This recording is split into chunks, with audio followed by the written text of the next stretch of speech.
Hujan menggantung tipis di langit Bandara Juanda, Surabaya. Angin membawa aroma asin dari laut utara, seolah ikut memberatkan langkah Rizal pagi itu. Pemuda 23 tahun asal Tulungagung itu berdiri sendiri di dekat jendela ruang tunggu, menatap pesawat yang akan membawanya ke negeri asing bernama Taiwan. Di tangan kirinya, tiket elektronik masih tergenggam rapat. Di dalam dadanya, campur aduk rasa cemas dan tekad seperti adukan semen yang belum kering. Wajah Rizal terlihat jauh lebih tua dari usianya. Bukan karena kerutan, tapi karena beban hidup yang tak pernah benar-benar melepaskannya. Ia anak pertama dari 3 bersaudara. Ayahnya hanya buruh tani serabutan, dan ibunya membuka warung kecil di depan rumah. Rizal sempat mencicipi bangku kuliah jurusan keperawatan di Malang, tapi tak sampai 2 semester ia harus berhenti. Uang habis, impian ditunda. Hidup menuntut ia jadi dewasa sebelum waktunya. Ketika temannya menawarkan pekerjaan sebagai tenaga kerja informal di luar negeri, Rizal tak banyak pikir. Apalagi saat mendengar jumlahnya. 100 juta rupiah. Untuknya, itu bukan cuma angka. Itu rumah layak untuk orang tuanya, biaya sekolah adik, dan harga dari semua air mata ibunya selama ini. Kontrak kerja menyebutkan tugasnya, merawat seorang wanita paruh baya lumpuh, tinggal sendiri di rumah besar di Taichung. Namanya Lin Xiang.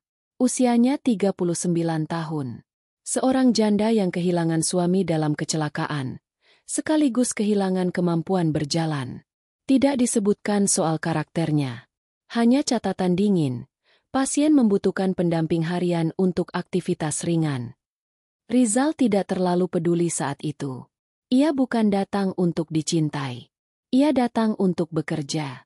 Sesampainya di Taiwan, udara musim dingin langsung menyambutnya dengan tikaman tajam di kulit. Jauh berbeda dari kampungnya yang selalu hangat. Rumah Lin Xiang berdiri di pinggiran kota. Megah, bergaya minimalis, tapi terasa kosong. Gerbang tinggi terbuka perlahan. Hanya ada satu pembantu rumah, wanita tua yang berbicara seadanya. Saat Rizal masuk dan mengetuk pintu kamar utama, yang membalas bukan suara, melainkan kursi roda otomatis yang bergerak dari dalam ruangan. Dari balik jendela besar, duduk seorang wanita. Rambut hitam legam, wajah bersih dan terawat, seperti sampul majalah mode. Tapi matanya, tajam, mengunci Rizal dalam satu sorot yang terasa seperti penilaian instan. "Siapa namamu?" tanyanya. Suaranya berat dan tanpa intonasi. "Rizal. Saya dari Indonesia.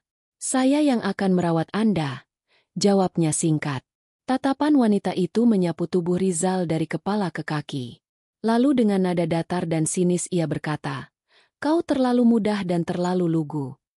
Rizal tersenyum kecil. "Mungkin saya memang mudah, tapi saya bisa diandalkan." Tanpa menjawab, Lin Xiang memutar kursi rodanya masuk ke kamar. Pintu menutup otomatis, meninggalkan Rizal berdiri sendiri di lorong panjang dan sunyi. Hari pertama Rizal di rumah itu berakhir tanpa sambutan, tanpa petunjuk, tanpa ucapan selamat datang. Ia tidur di kamar kecil dekat dapur. Tak ada suara lain selain dengung pemanas ruangan dan detak jantungnya sendiri. Namun di tengah kesepian dan dingin itu, Rizal hanya memegang satu hal, tekad. Ia tak datang membawa cinta. Tapi takdir, seperti biasa, punya rencana yang tak tertulis. Pagi pertama Rizal di rumah Lin Xiang dimulai lebih sunyi daripada malam sebelumnya. Udara di dapur seperti menyimpan bisik-bisik dingin yang tak bersuara.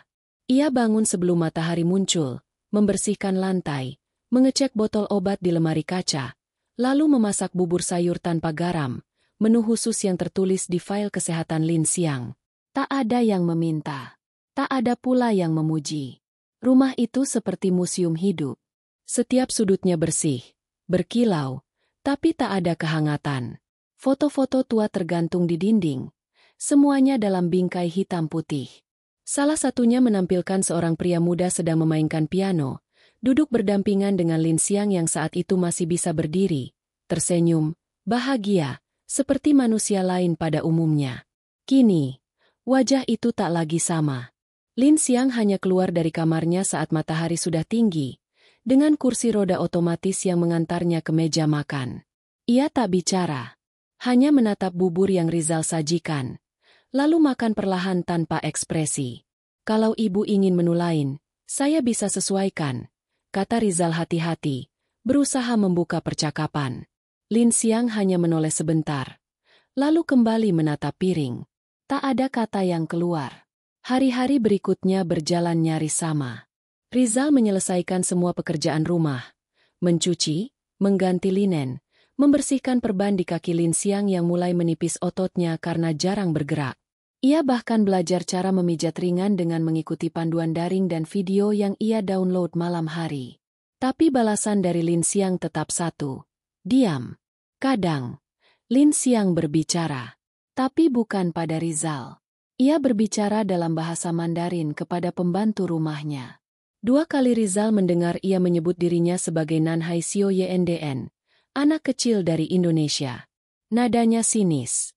Dan walaupun Rizal tak terlalu fasih, ia tahu arti itu. Suatu siang, saat Rizal sedang menyiapkan makan siang, ia mendengar Lin Xiang berbicara di telepon. Dia terlalu muda, terlalu sok tahu, tapi setidaknya bersih, ucapnya. Lalu jeda. Tidak, aku tidak butuh teman bicara. Aku hanya butuh seseorang yang bisa aku abaikan tanpa rasa bersalah. Ucapan itu menggores hati Rizal lebih dari yang ia duga. Tapi ia tidak marah.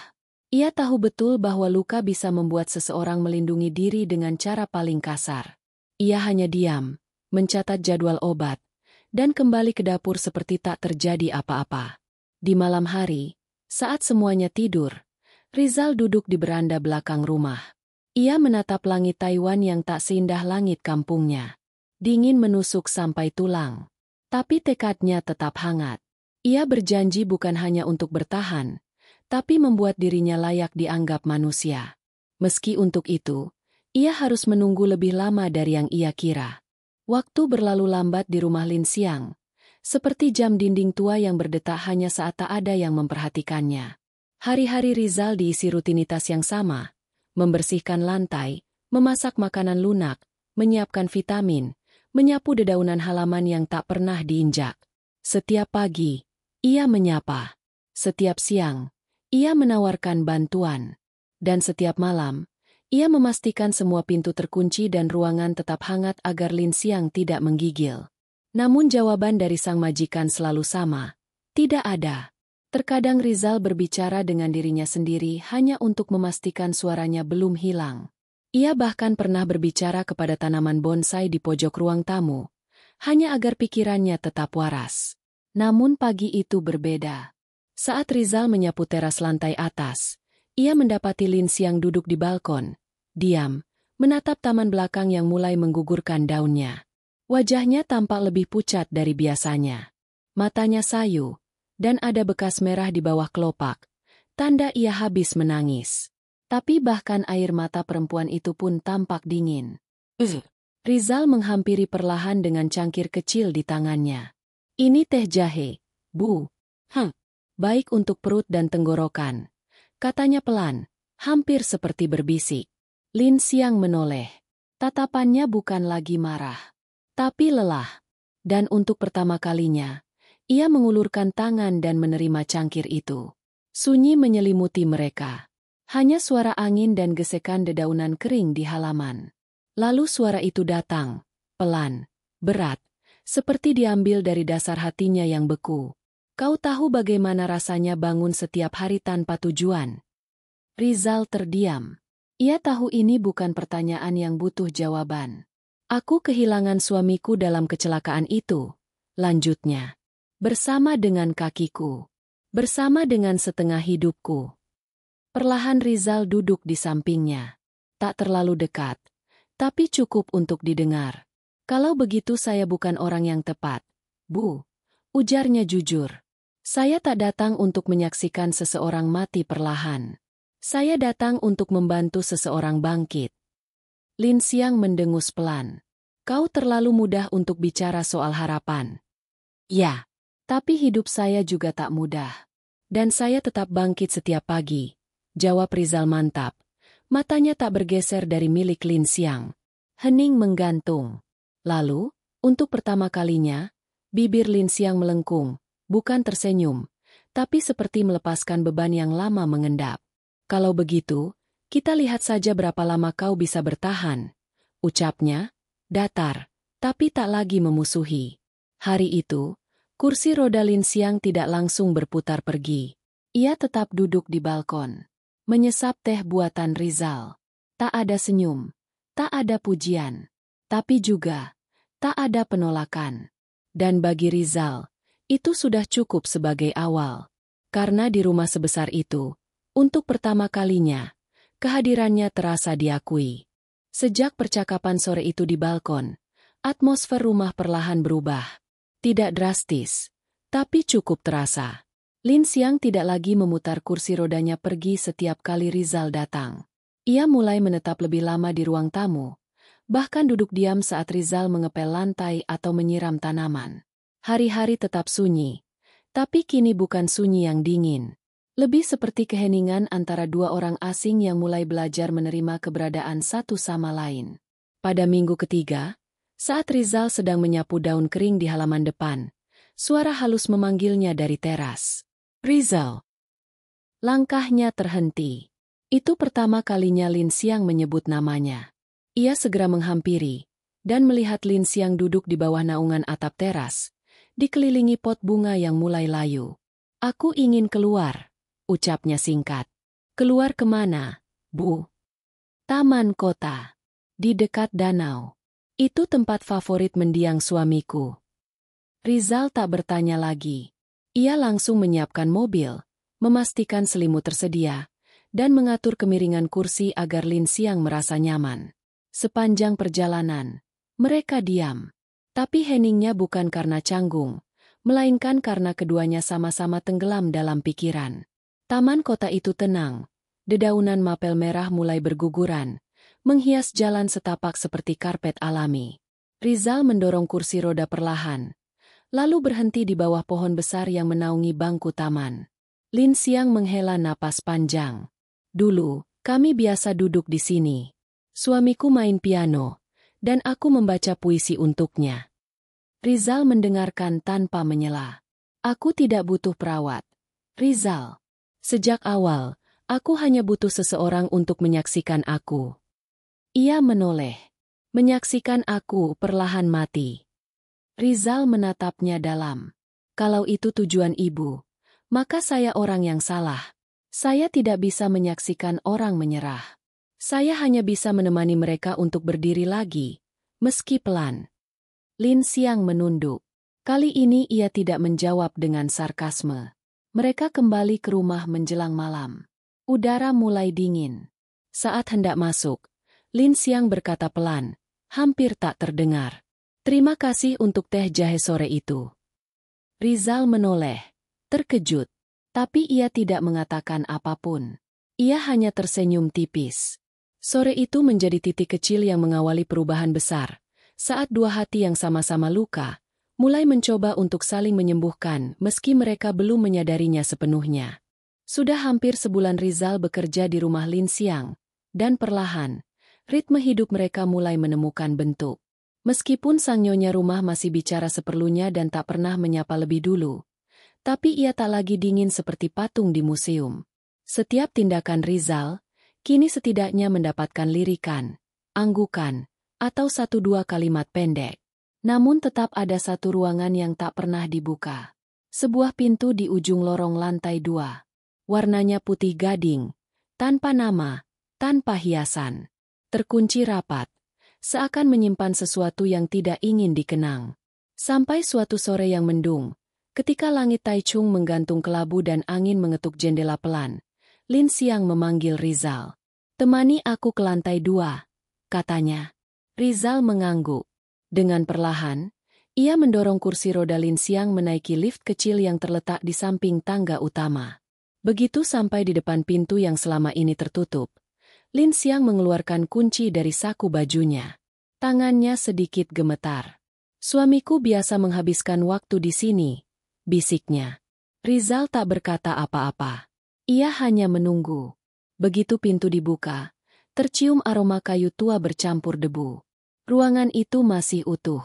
Sebuah grand piano putih berdiri gagah di tengah.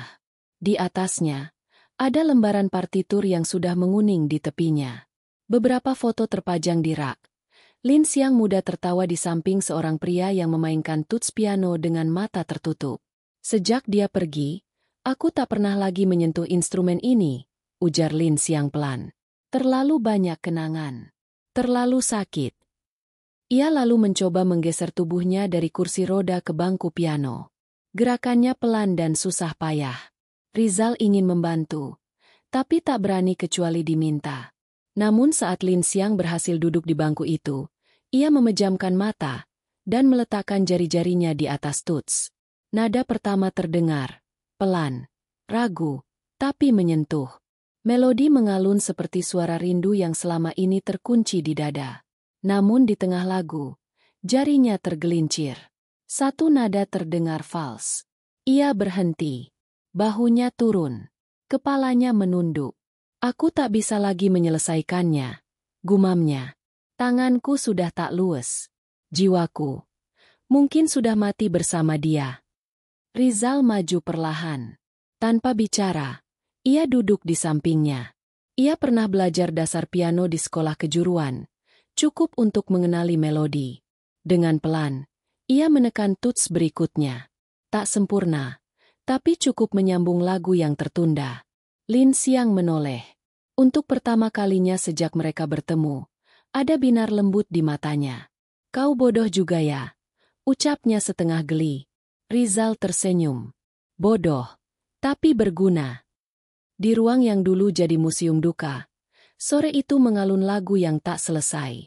Dan dua jiwa yang pernah patah, mulai menyusun kembali melodi hidup yang sempat terhenti.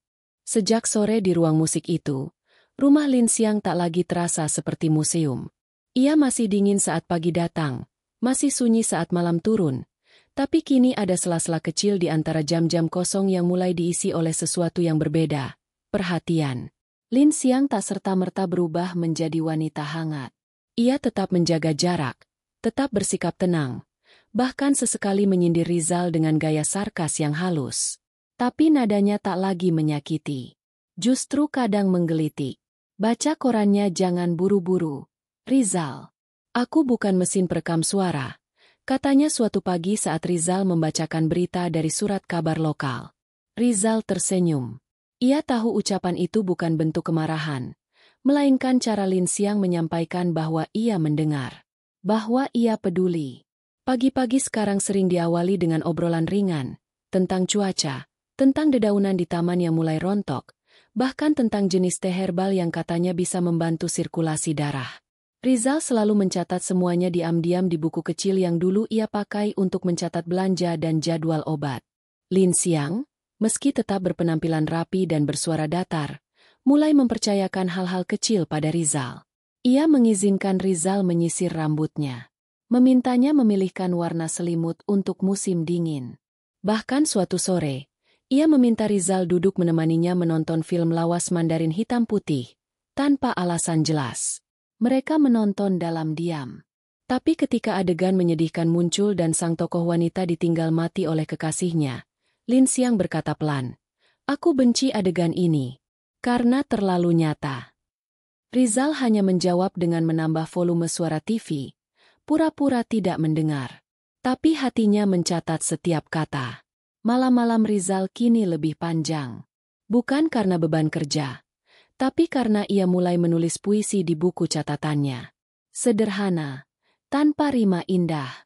Hanya potongan-potongan kalimat seperti, "Rumah yang tadinya sunyi, kini kadang menoleh padaku." Atau, "Wanita yang dingin itu, diam-diam mendengarkan." Rizal tak tahu kenapa ia menulis. Ia pun tak tahu sejak kapan hatinya mulai terikat. Tapi satu hal pasti, pekerjaannya tak lagi terasa seperti tugas. Ia mulai merasa berada. Namun ia juga tahu, rasa yang tumbuh ini seperti benih yang ditanam di tanah asing. Ia tak yakin apakah ia boleh menyiramnya. Atau justru harus mencabutnya sebelum tumbuh terlalu dalam. Untuk sementara, Rizal memilih membiarkannya tumbuh. Diam-diam. Pelan-pelan. Musim dingin mulai datang dengan serius di Taichung.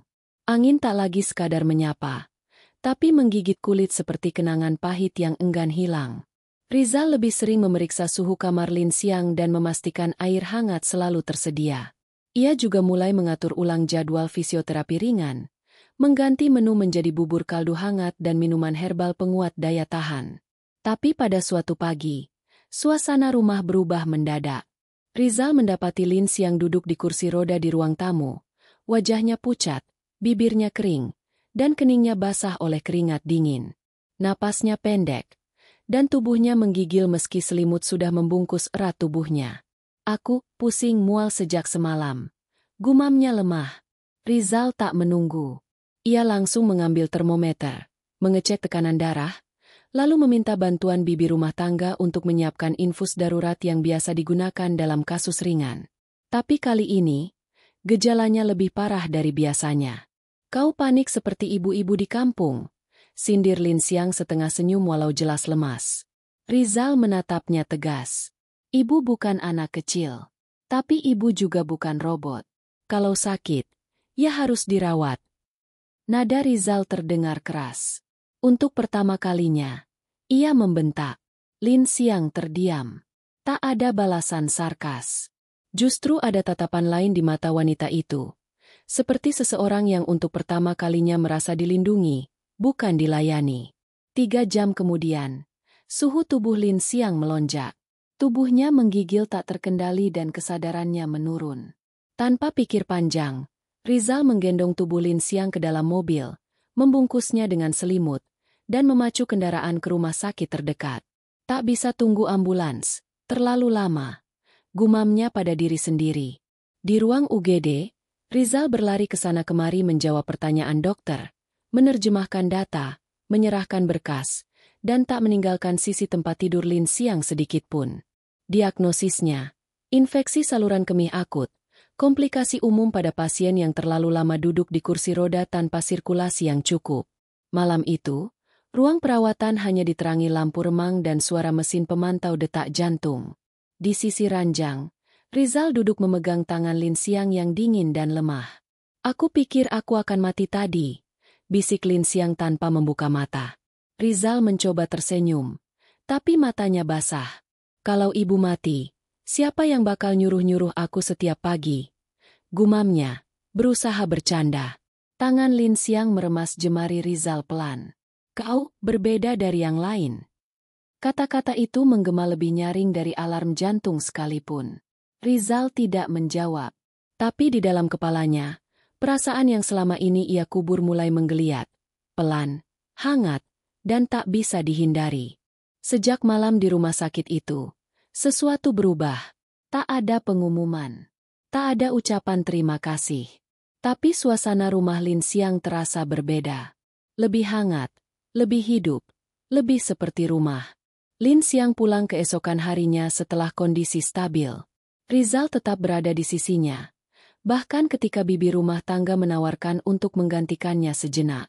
Tidak perlu. Aku akan urus sendiri, kata Rizal. Singkat tapi mantap. Untuk pertama kalinya, Lin Xiang tak menolak bantuan itu. Ia hanya diam, membiarkan Rizal memapahnya kembali ke tempat tidur, menyelimuti kakinya, dan memeriksa jadwal obat dengan teliti. Hari-hari berikutnya berjalan tenang. Lin Xiang lebih sering berbicara.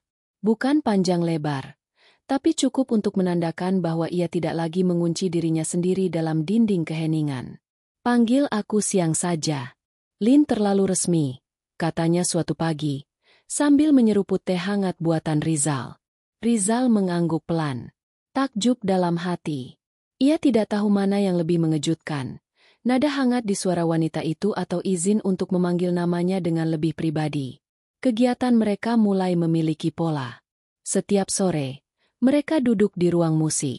Bukan untuk bermain piano, tapi sekadar mendengarkan musik klasik dari pemutar lawas. Kadang mereka tertawa kecil saat Rizal salah menebak nama komposer. Kadang mereka diam cukup lama, hanya memandangi cahaya sore yang menembus tirai. Film lama menjadi ritual baru mereka. Setiap malam Jumat, mereka menonton satu judul pilihan Lin Xiang. Ia menyukai film hitam putih, penuh dialog dan sunyi. Rizal tak selalu mengerti alurnya, tapi ia senang mendengar wanita itu berbicara tentang tokoh-tokohnya. "Tokoh wanita itu mirip aku ya?" ujar Lin Xiang suatu malam. "Yang mana?" tanya Rizal. "Yang keras kepala, suka nyuruh-nyuruh, tapi diam-diam takut sendiri." Rizal tertawa kecil. "Mirip sih. Tapi kalau tokoh itu sendirian, sekarang tidak lagi." Mata Lin Xiang menatapnya sebentar. Tak ada senyum, tapi juga tak ada pengingkaran. Rizal juga mulai terbuka. Ia bercerita tentang kampung halamannya, tentang suara kodok di malam hari, tentang ibunya yang jualan nasi bungkus, tentang cita-citanya yang sempat tertunda. "Aku suka suara kamu kalau bicara soal rumah," ucap Lin Xiang. Seperti sedang bernapas.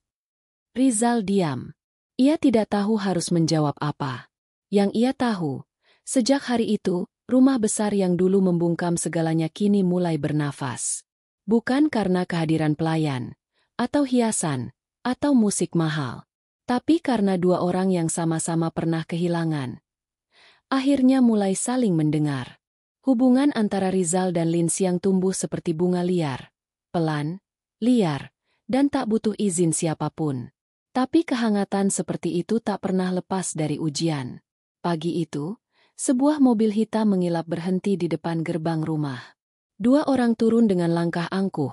Seorang pria berjas mahal dan wanita bermakiap tebal dengan anting berlian besar menggantung di bawah kerudung sutranya. Rizal menyambut mereka di ruang tamu. Belum sempat ia membuka mulut, pria itu langsung duduk, menaruh map di meja, dan menatapnya tajam. "Jadi, kamu Rizal?" Suaranya fasih dalam bahasa Inggris. Dingin, penuh penilaian.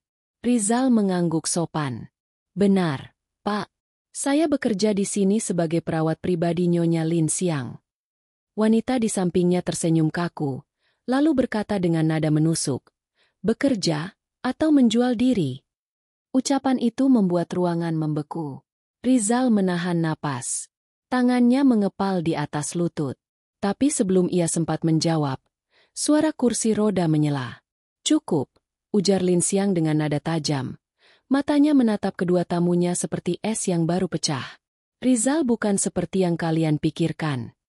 Pria itu, yang ternyata bernama Liu, kakak ipar mendiang suami Lin Xiang, menoleh dengan nada tak kalah dingin. "Kami hanya khawatir. Kami ingin tahu siapa orang ini. Tak punya latar belakang jelas, bukan lulusan universitas, hanya tenaga kerja dari Indonesia." Lin Xiang menjawab tanpa ragu.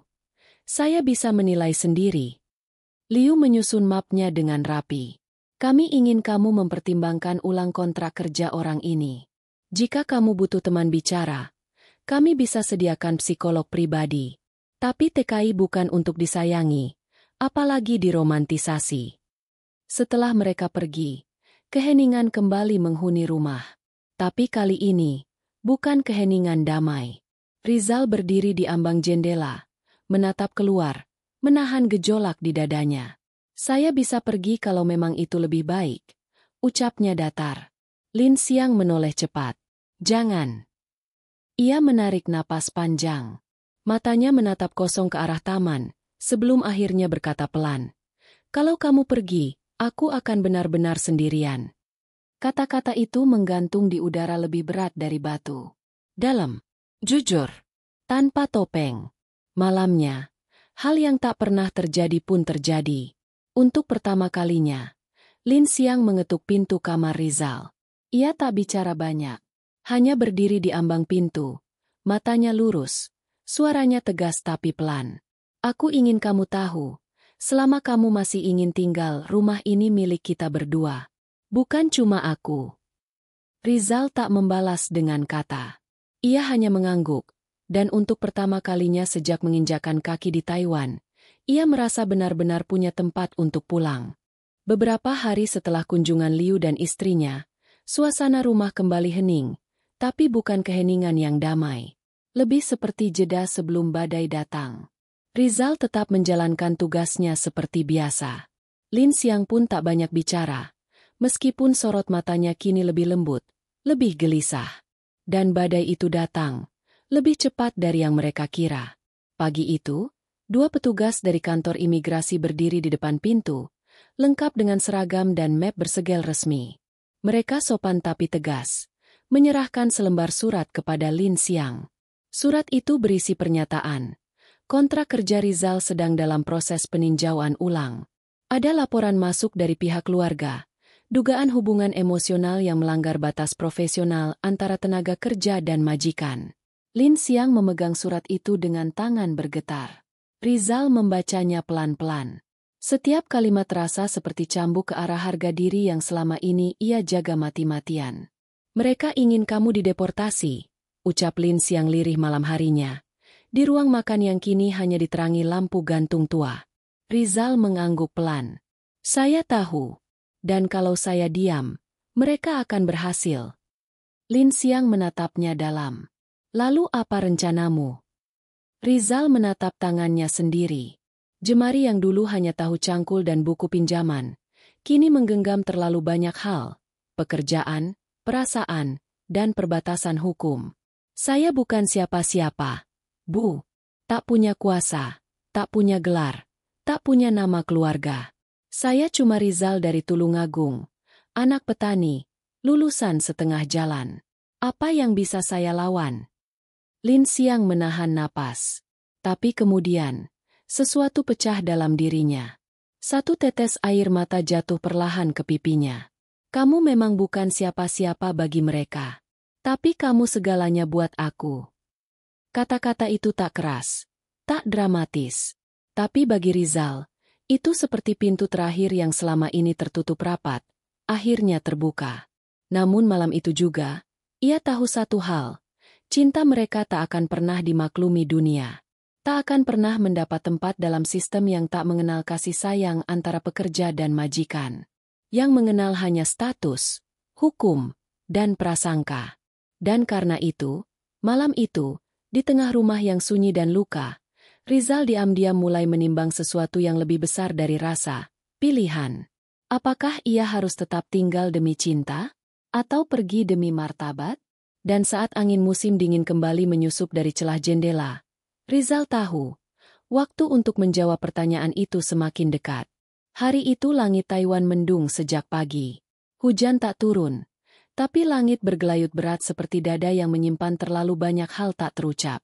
Rizal menyapu halaman seperti biasa, meski pikirannya jauh melayang, ke surat dari imigrasi, ketatapan Lin Xiang yang semakin sering terlihat kosong, dan pada perasaan yang tak pernah ia rencanakan.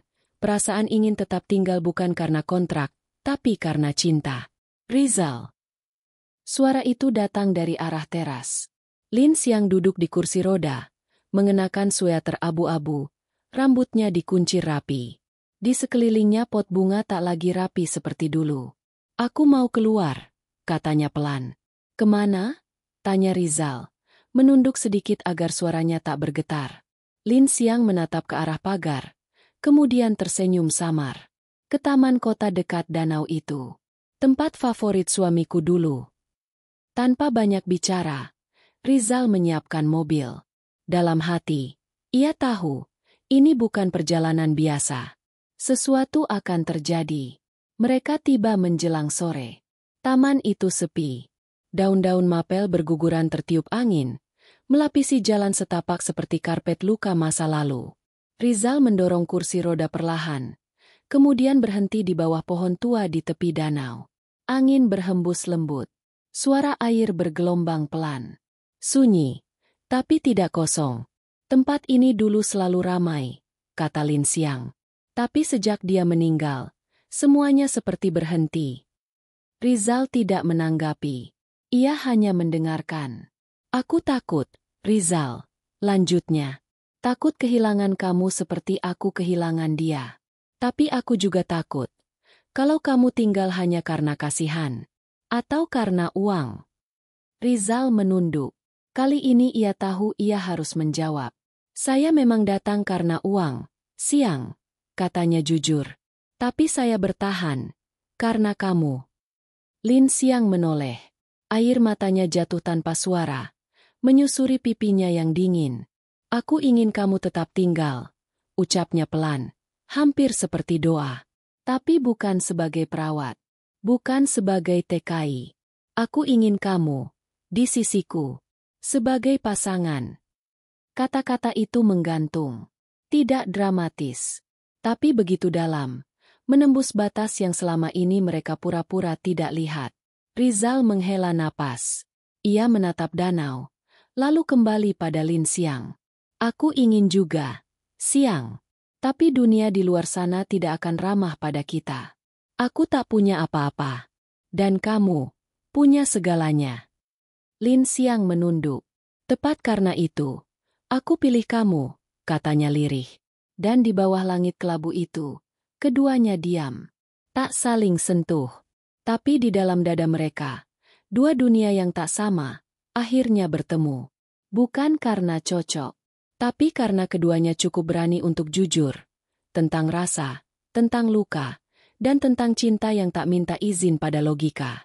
Malam itu, setelah kunjungan ke taman dan semua kata yang akhirnya diucapkan, Rizal duduk sendirian di ruang musik. Lampu redup. Grand piano putih itu masih berdiri anggun. Sunyi seperti hatinya yang tak tahu harus menyuarakan apa. Buku catatan kecilnya terbuka di atas meja. Ia menulis satu kalimat. Terkadang, untuk menyelamatkan cinta, kita harus berani kehilangan sebentar. Pagi berikutnya, Rizal memutuskan berbicara. Bukan dengan emosi, bukan dengan rasa iba, tapi dengan kesadaran penuh bahwa hubungan seperti ini tak bisa selamanya hidup di balik pagar rumah besar. Saya akan kembali ke Indonesia, Xiang, katanya lirih, saat mereka duduk di ruang makan. Lin Xiang menoleh cepat. Ekspresinya bukan marah, tapi takut. Kenapa? Karena kalau saya tetap di sini, saya akan terus jadi orang asing dalam hidupmu, jawab Rizal, menatap dalam. Orang yang dilihat bukan sebagai pasangan, tapi sebagai TKI yang keterlaluan karena jatuh cinta. Xiang menggigit bibir bawahnya. Napasnya berat. Tapi, aku bisa lawan mereka.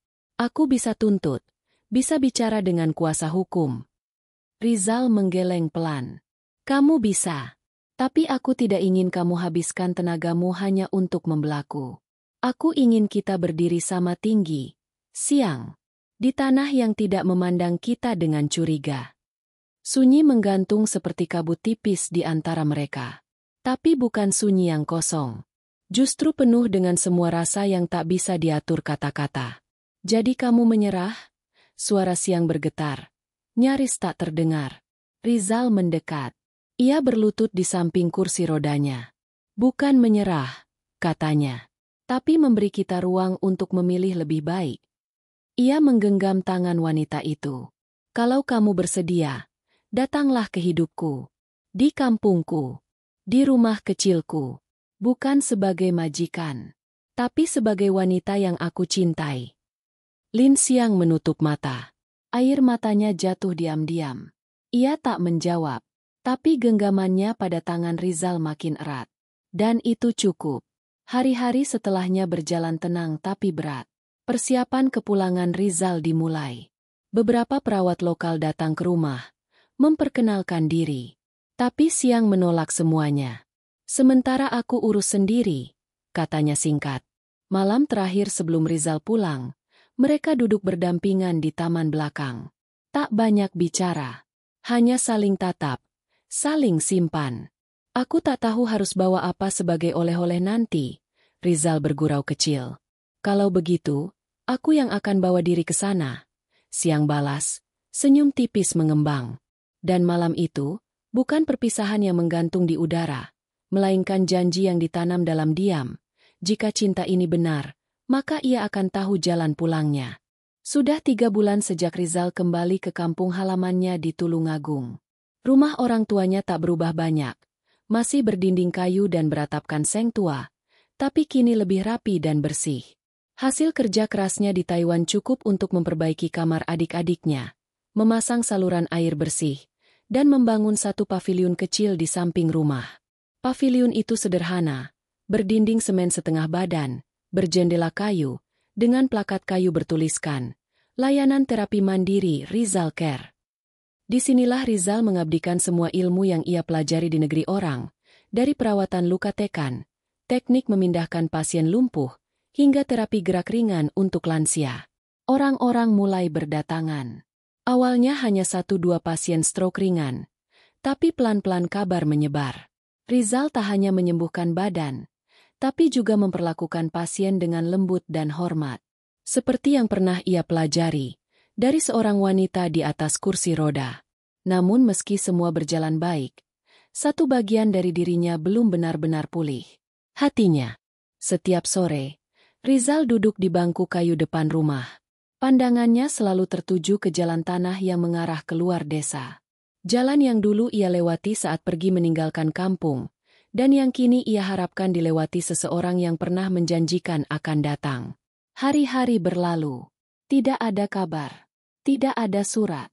Tidak ada pesan. Tapi ia tak pernah berhenti berharap. Ia menuliskan rindu itu di catatan kecilnya.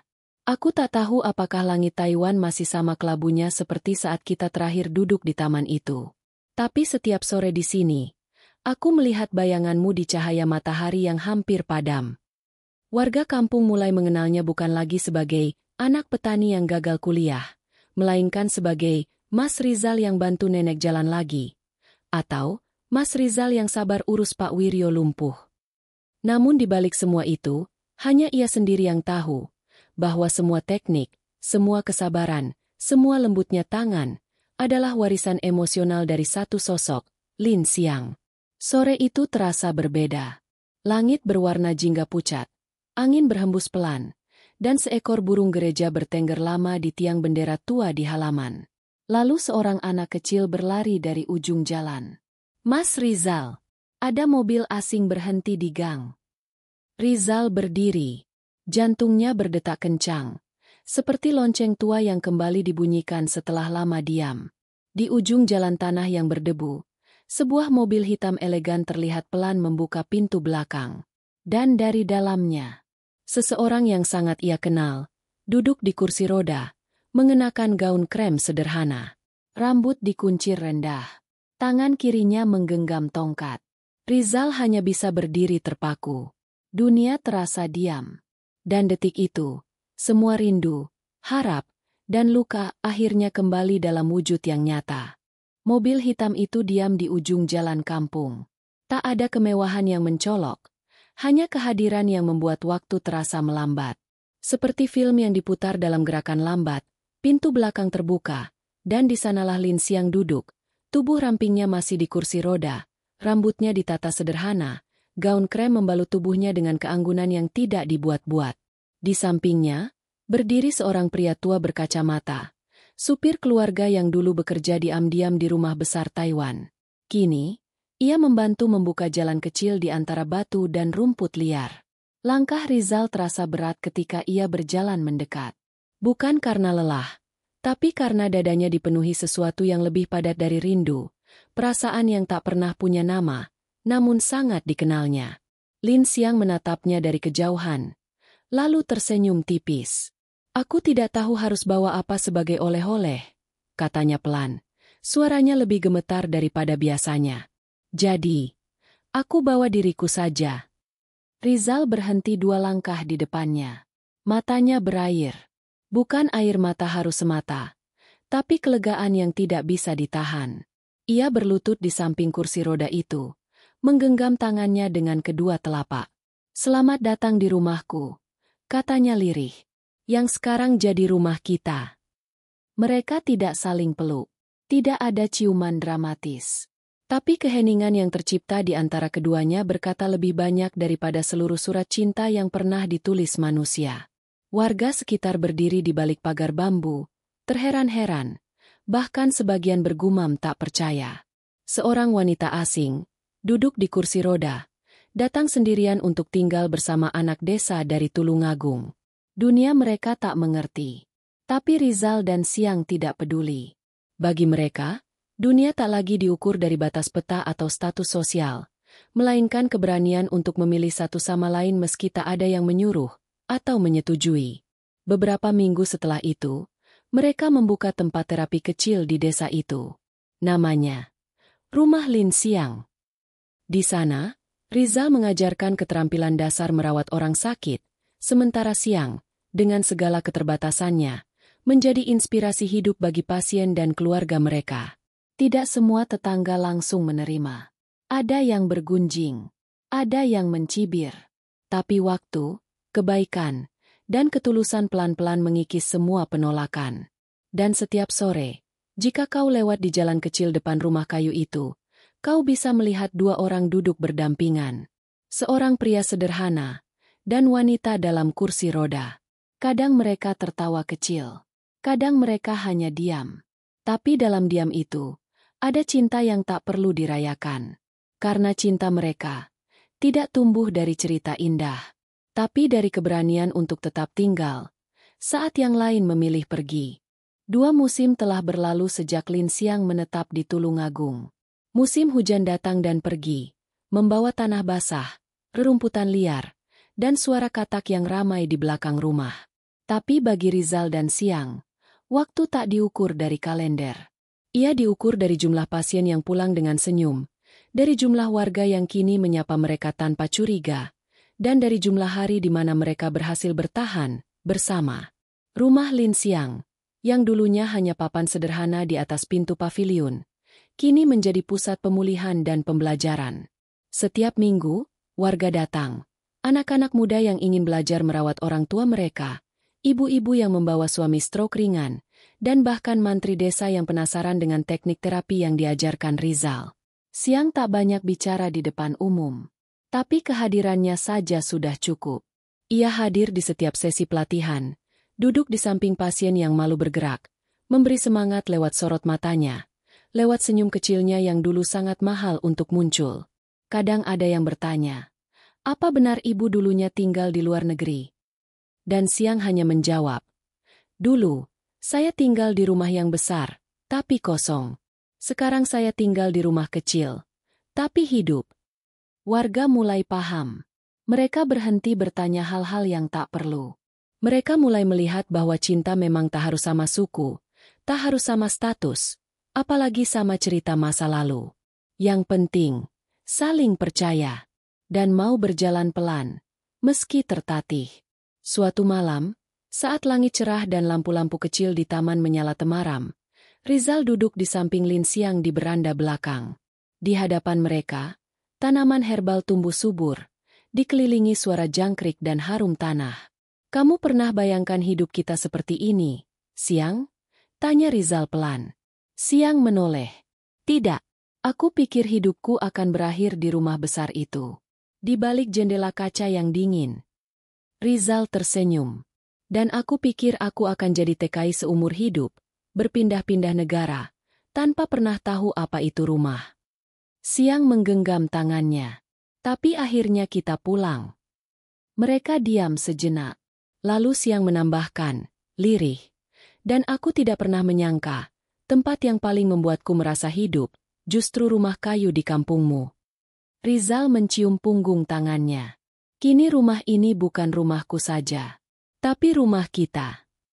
Malam itu, langit Tulungagung menyimpan bintang-bintang yang tak ramai, tapi cukup. Sama seperti cinta mereka. Tidak mewah, tidak viral, tapi nyata. Dan kisah mereka pun berakhir. Bukan dengan pelaminan, bukan dengan pesta. Tapi dengan satu pelukan sunyi dan janji. Bahwa rumah adalah tempat di mana dua orang memilih untuk tetap tinggal. Sekalipun dunia tak memilih mereka.